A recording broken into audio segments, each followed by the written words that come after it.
Setelah memberikan dukungan kepada UMKM dalam menghadapi pandemi COVID-19, pemerintah kali ini memberikan dukungan kepada korporasi sebagai bagian program pemulihan ekonomi nasional. Dukungan tersebut ditandai dengan penandatanganan perjanjian kerjasama dan nota kesepahaman untuk program penjaminan pemerintah kepada korporasi padat karya. Pemerintah telah menandatangani kerjasama penjaminan kredit untuk korporasi. Menko Perekonomian Airlangga Hartarto mengatakan hal ini adalah suatu kesempatan bagi pelaku usaha.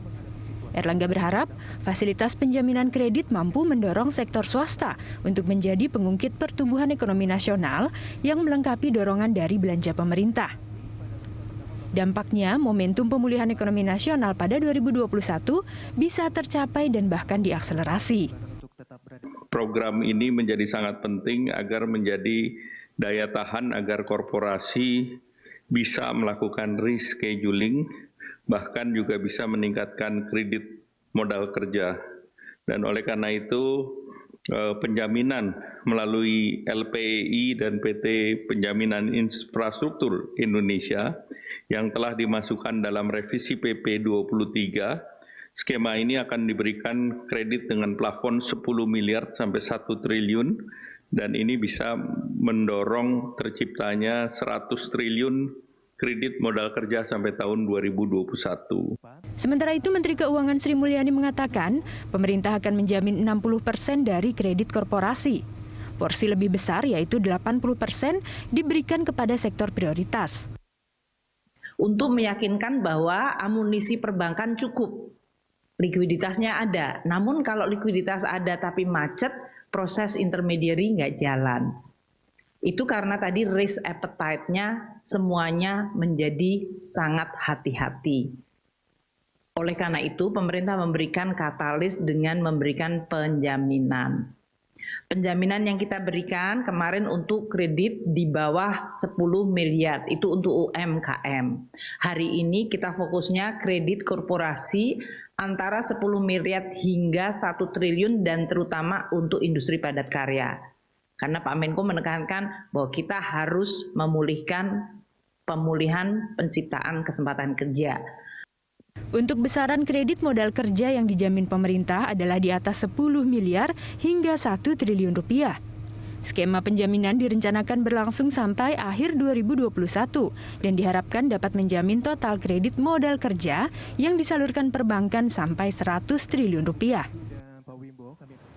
Penjaminan kredit untuk korporasi ini seolah menjawab keluhan para pelaku usaha yang beberapa kali menyuarakan dibutuhkannya bantuan modal kerja agar aktivitas usaha bisa berjalan kembali pasca tertekan pandemi. Seperti apa penjaminan kredit ini bisa mengungkit industri dan pada akhirnya dapat mengungkit pertumbuhan ekonomi? Kita akan membahasnya bersama dua narasumber yang telah bergabung bersama kami secara telekonferensi, Kepala Badan Kebijakan Fiskal Kementerian Keuangan Febrio Kacaribu dan Ketua Umum Gabungan Pengusaha Makanan dan Minuman Seluruh Indonesia, Adi S. Lukman. Terima kasih Mas Febrio Kacaribu dan juga Pak Adi telah bergabung bersama kami dalam Hot Ekonomi. Ini kita lihat bisa dikatakan setelah beberapa jenis stimulus yang sebelumnya telah diluncurkan, kali ini bisa dikatakan sebuah suntikan vitamin lah untuk korporasi. Mungkin Mas Febrio, ini bisa dijelaskan terkait dengan program penjaminan pemerintah kepada koperasi padat karya ini seperti apa? Apa yang dimaksud dengan hal ini? Ya, ini logikanya sama dengan penjaminan untuk kredit UMKM kemarin.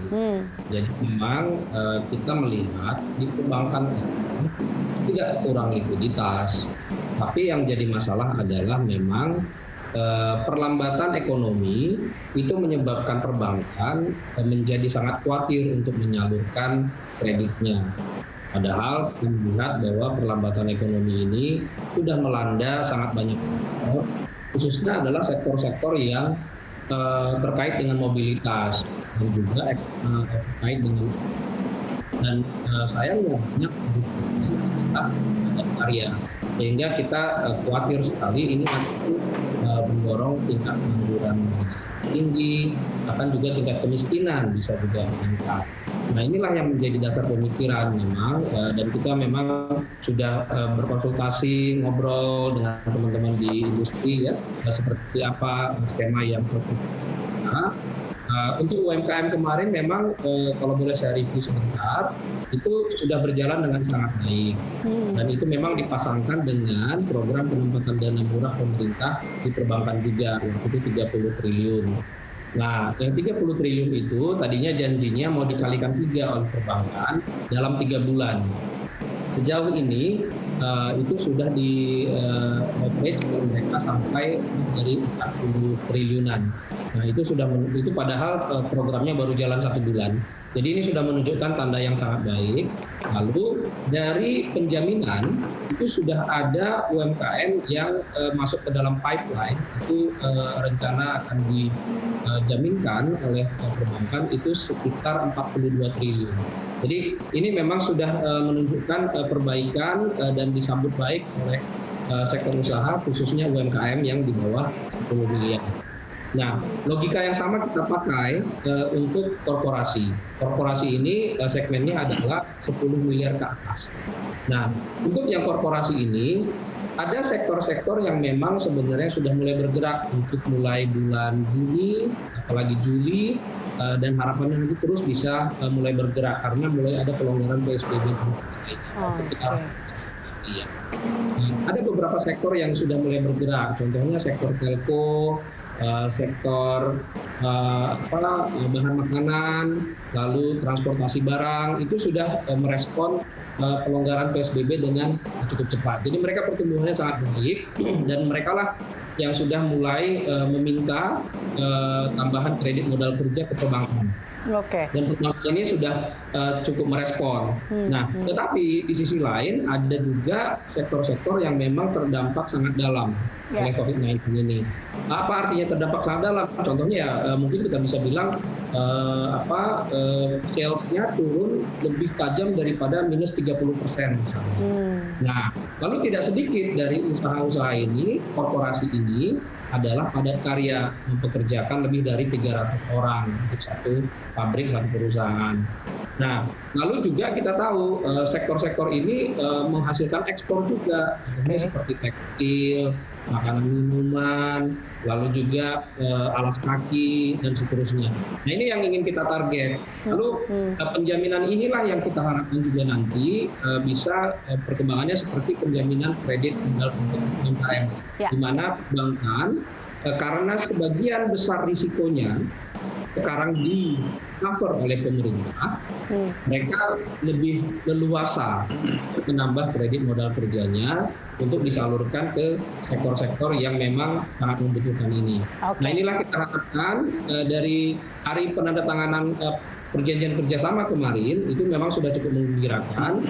Dari sekian belas bank yang ikut langsung untuk ronde pertama gitu ya, itu mereka minimum sudah mengindikasikan bahwa mereka akan menyalurkan kredit modal kerja untuk korporasi ini itu sekitar 30 triliun di 2020 saja. Nah, target kita memang untuk sampai akhir 2021 penjaminan ini akan bisa mendukung sampai 100 triliun kredit modal kerja baru.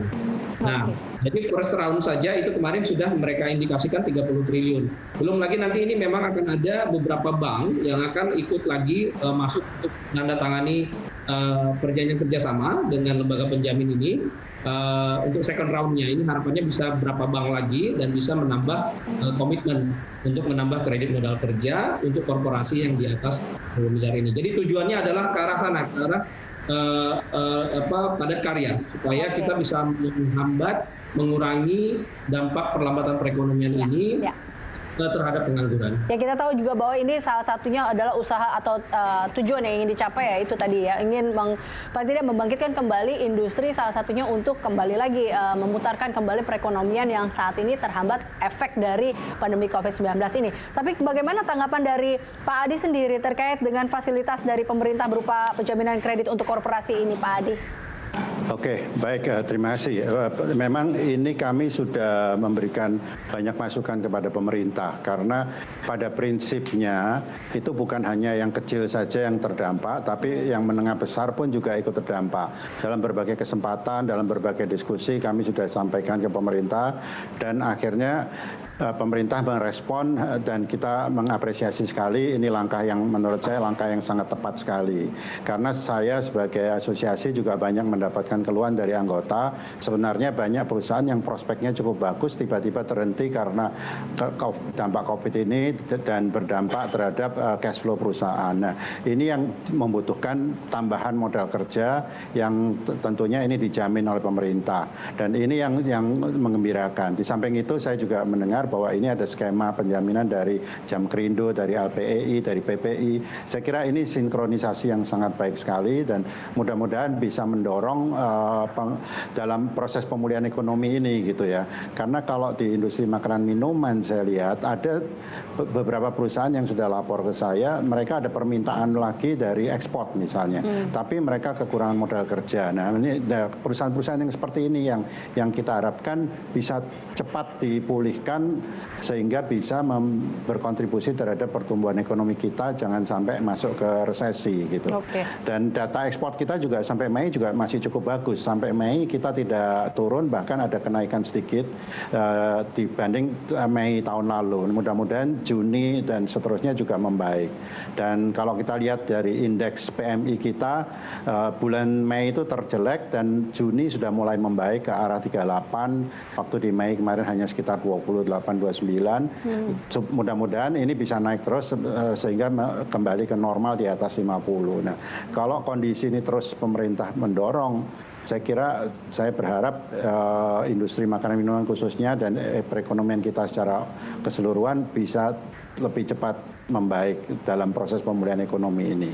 Dan saya permintaan juga ke Pak Febrio sebagai wakil pemerintah, kalau bisa ini ditambah Pak, karena kami bersama asosiasi bersama Kadin menghitung kebutuhan modal kerja sebetulnya lebih dari itu Pak. Mudah-mudahan bisa diperhitungkan lagi sehingga kita lebih cepat pemulihan ekonomi ini. Nah itu dia. Apa yang ditambah? Apakah memang ada range-nya kira-kira cukup nggak sih kalau kita lihat ini kan untuk kredit di atas 10 miliar hingga 1 triliun rupiah. Apakah range ini sudah cukup atau perlu ditambah lagi? Nah kita akan membahasnya lebih lanjut lagi Bapak-Bapak. Usai jeda pemirsa tetaplah bersama kami dalam Hot Ekonomi.